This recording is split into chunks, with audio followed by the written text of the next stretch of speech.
Hello everyone, welcome to all of you. मैं हूं M H. Akhtar. आज हम लोग एटम एंड मॉलिक्यूल्स का कुछ इम्पोर्टेंट क्वेश्चन देखेंगे जो एनसीईआरटी से है, और ये वो क्वेश्चंस हैं जो आपको एग्जामिनेशंस में देखने को मिलेंगे, बिकॉज हम जानते हैं कि मोस्टली क्वेश्चन जो है एनसीईआरटी से ही कवर किया जाता है। ठीक है, तो हम स्टार्ट करते हैं। शॉर्ट क्वेश्चंस है। पहला क्वेश्चन आपको स्क्रीन पे दिख रहा होगा। इसमें ये बोला जा रहा है कि फर्स्ट क्वेश्चन देखिए और पढ़िए। इसमें बोला जा रहा है, is it possible for an atom of element to have one electron, one proton and no neutron?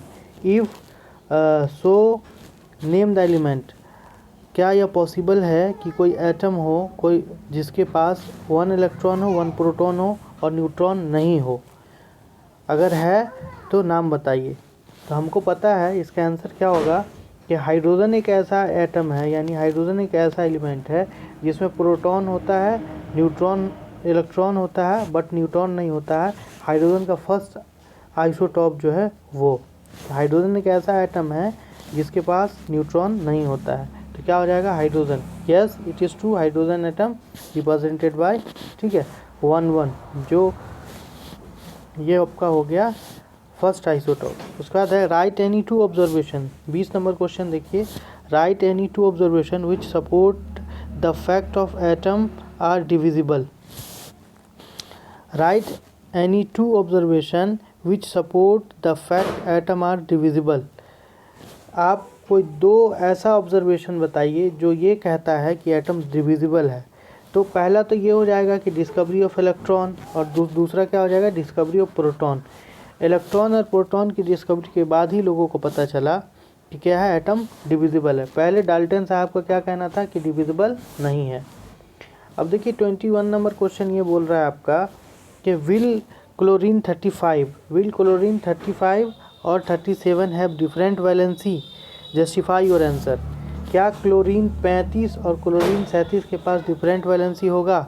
Justify your answer. देखिए, हम यहाँ पे अगर बात करें, इसका आंसर की बात करें, तो क्लोरीन 35 और क्लोरीन 37 इसके पास एटॉमिक नंबर डिफरेंट नहीं होगा, क्योंकि दोनों वैलेंसी डिफरेंट नहीं होगा, बिकॉज दोनों का एटॉमिक नंबर सेम है। और हम जानते हैं कि वैलेंसी जो निकलता है वो एटॉमिक नंबर से निकलता है। इसका कन्फिग्रेशन करेंगे तो 2, 8, 7, चाहे इसका कन्फिग्रेशन कीजिए 35 का, चाहे इसका कन्फिग्रेशन कीजिए, वैलेंसी सेम आएगा। तो सो आइसोटॉप जो होगा जिसका सेम एटॉमिक नंबर होगा बट डिफरेंट मास नंबर होगा, उसका वैलेंसी नहीं बदलेगा।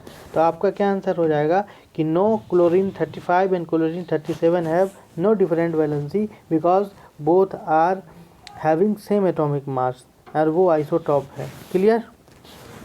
अगला क्वेश्चन है, Why did Rutherford selected gold foil in his experiment alpha particle experiment? ये बोल रहा है कि रदरफोर्ड ने गोल्ड फॉइल क्यों चूज़ किया अल्फा पार्टिकल एक्सपेरिमेंट के लिए, जिससे न्यूट्रॉन की डिस्कवरी और रदरफोर्ड मॉडल ऑफ एटम आया था। तो इसमें ऑलरेडी आपको पता है कि गोल्ड एक ऐसा मेटल है जो वेरी मेलिएबल है और वेरी डक्टाइल है, और इसकी रेसिस्टिविटी भी लो है। इसी के लिए रदरफोर्ड ने इसको चुना था। लिखिएगा because it is highly malleable and very less reactive, or it can be beaten into the thin sheet easily. So it is selected by the Rutherford for the purpose of experiment alpha particle. Clear? Next question है जो आप देखिएगा, और अच्छा question है, 23 number question. इसमें ये बोल रहा है कि find out the valency of atom represented by the flowing figure. Figure A और फिगर बी में हमको क्या निकालना है? वैलेंसी निकालना है। देखिए, फिगर ए की अगर बात करें हम, तो यहाँ पे देखिए फर्स्ट सेल में 2 इलेक्ट्रॉन है ऑलरेडी, सेकेंड सेल में 8 होगा, और थर्ड सेल में गिन लीजिए 1, 2, 3, 4, 5, 6, 7, 8। तो थर्ड सेल में 2, 8, 8 कन्फिग्रेशन हो गया।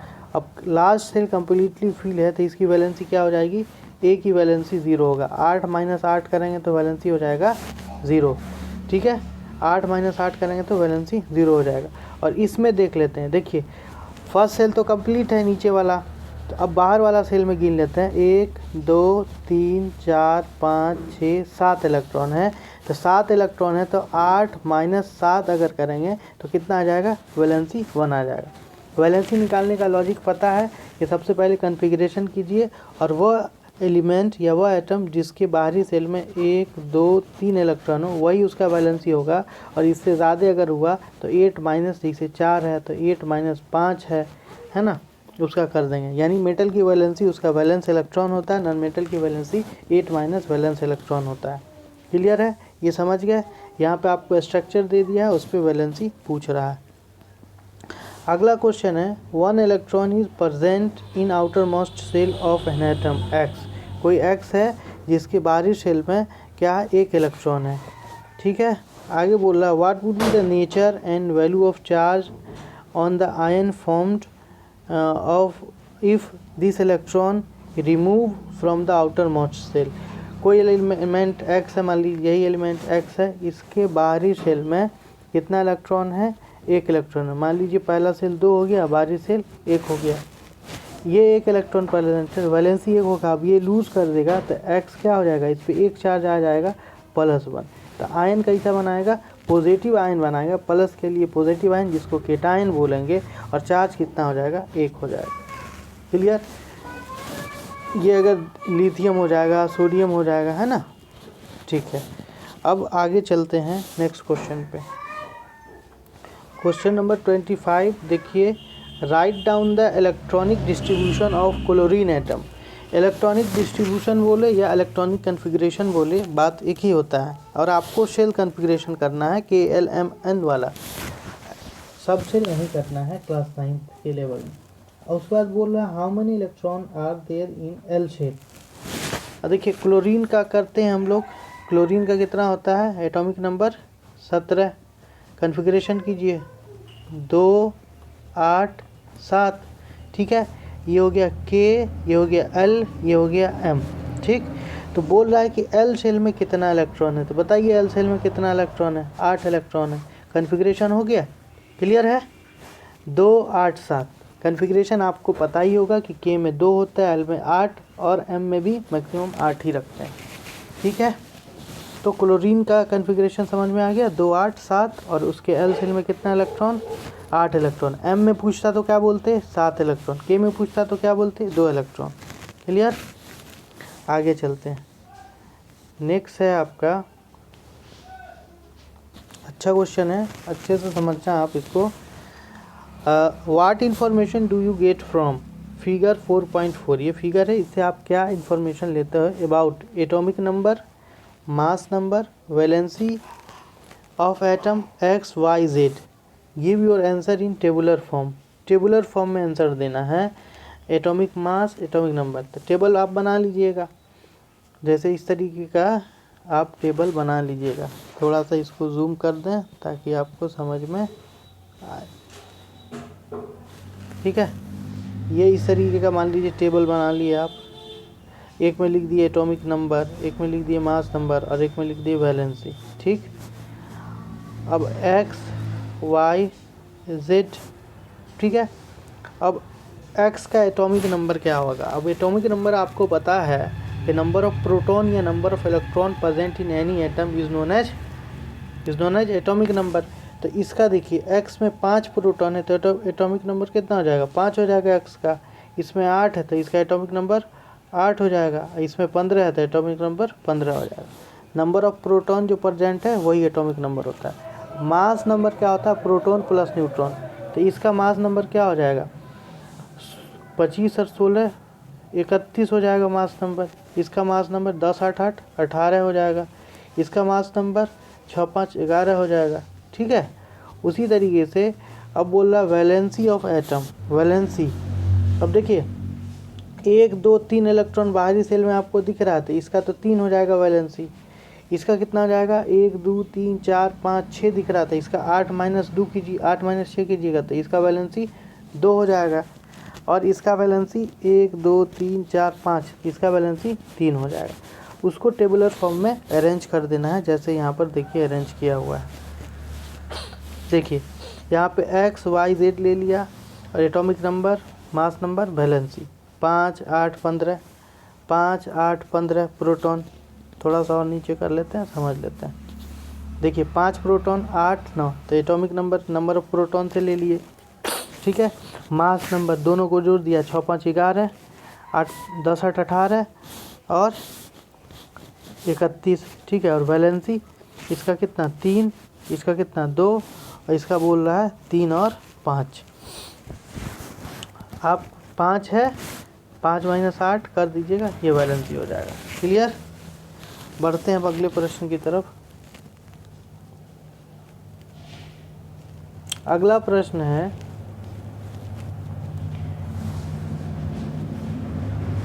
Calculate the number of neutron present in nucleus of element X which is represented by 15 31। कोई X है जो रिप्रेजेंटेड कर रहा है 15 31 से, 15 और 31।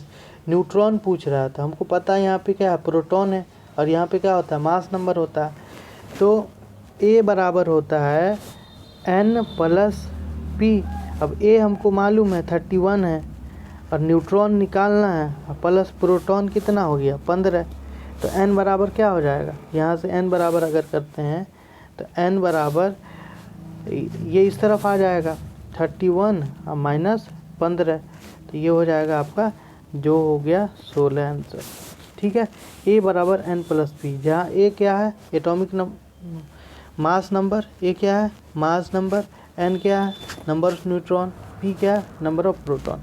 यहाँ पे नंबर ऑफ न्यूट्रॉन निकालना था, इसलिए इसका वैल्यू पुट के डायरेक्ट यहाँ से निकल गया। प्रोटॉन निकालना होता तो डायरेक्ट निकाल देते।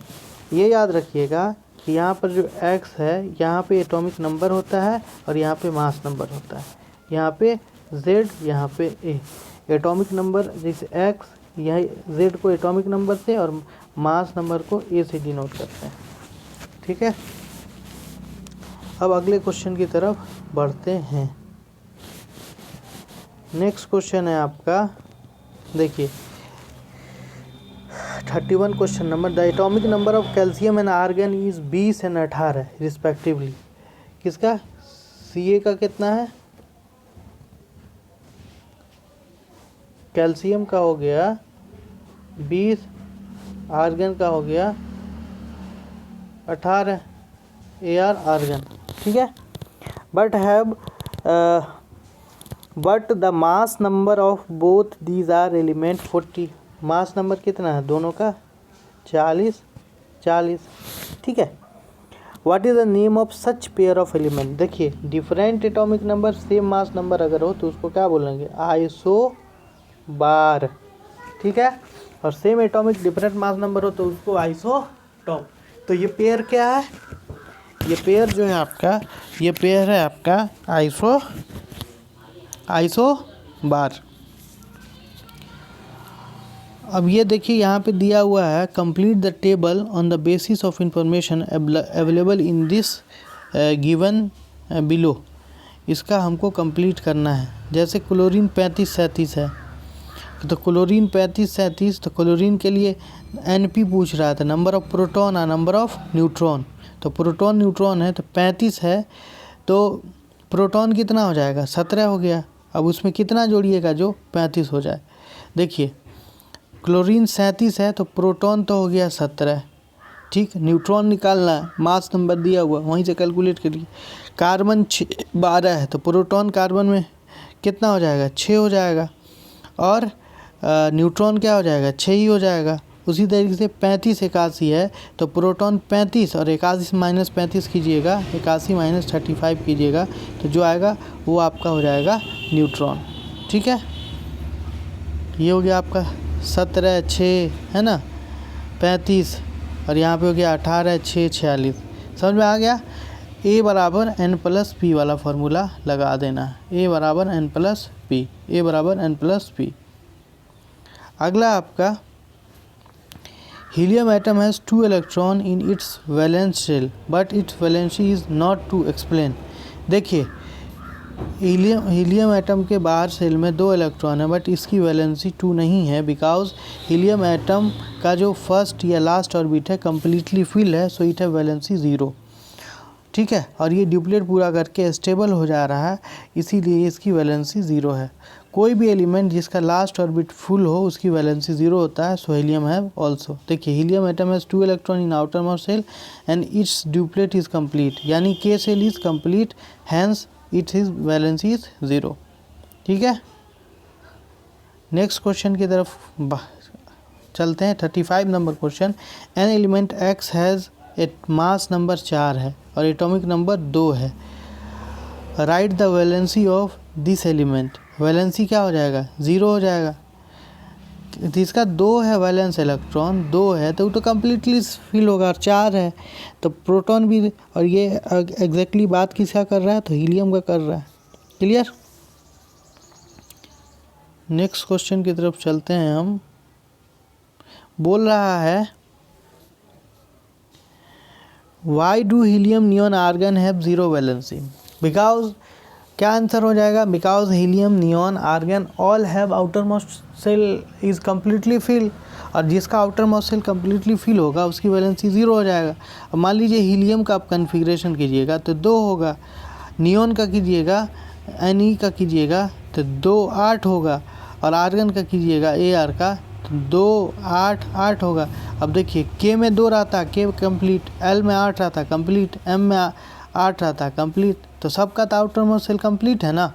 तो वो एलिमेंट जिसका आउटर मोस्ट ऑर्बिट पूरा कंप्लीट होता है उसकी वैलेंसी 0 हो जाती है। नेक्स्ट क्वेश्चन की तरफ चलते हैं। अब बोल रहा है in list the conclusion draw the Rutherford from his alpha रे स्कैटरिंग एक्सपेरिमेंट या अल्फा पार्टिकल स्कैटरिंग एलिमेंट। तो उनका क्या था जो कंक्लूजन था, पहला कंक्लूजन था कि बहुत सारा पार्टिकल जो गोज स्ट्रेट, ठीक है, दूसरा था कुछ सम एंगल पे डिफ्लेक्ट किया, और तीसरा था कि 12,000 में से एक उसी पाथ पे वापस चला आया था। यही उसका कंक्लूजन था। ठीक है, अब आगे बात कर लेते हैं। इस टाइप का क्वेश्चन तो ऑलरेडी आपको करवा ही दिया गया है। ठीक है, स्ट्रक्चर ऑफ एटम से थ्योरी पोर्शन में लगभग इसी टाइप का क्वेश्चन आता है।